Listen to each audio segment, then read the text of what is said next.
రైతుల్లో ఒక అలజడి సృష్టించి 1600కే ధాన్యం కొనేయాలని 1450కే ధాన్యం కొనేయాలని దళారులు మధ్యవర్తులు కొంతమంది రైతుల్ని మోసం చేస్తున్నారు.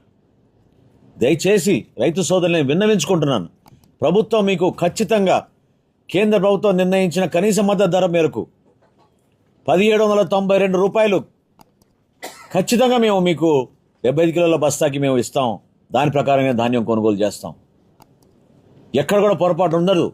రైతు సహాయ కేంద్రాల్లో మా సిబ్బందిని అలర్ట్ చేశాం. వాతావరణం విషయంలో కూడా రైతుల దృష్టిని దయచేసి నేను తీసుకురాగలదలుచుకున్నాను. ఎందుకంటే ఇంతకుముందే నేను ఎండి గారు ఐఎండి అధికారులతో మాట్లాడాం, వివరాలు తీసుకున్నాం. 30వ తారీఖు వరకు మనకి వర్షాలు లేవు. 30వ తారీఖున 5 జిల్లాల్లో వైఎస్ఆర్ కడప, అన్నమయ్య, చిత్తూరు, తిరుపతి, అదేవిధంగా నెల్లూరు వీటి వరకు వర్ష సూచనలు 30వ తారీఖు రాత్రికి కనపడుతున్నాయి. కృష్ణా జిల్లా, పశ్చిమ గోదావరి జిల్లా, అదేవిధంగా బాపట్ల, గుంటూరు ఈ జిల్లాల్లో ఐసోలేటెడ్ షవర్స్ అంటే కొన్ని ప్రాంతాల్లోనే వర్షాలు పడే సూచనలు 1వ తారీఖు నుంచి ఉంది.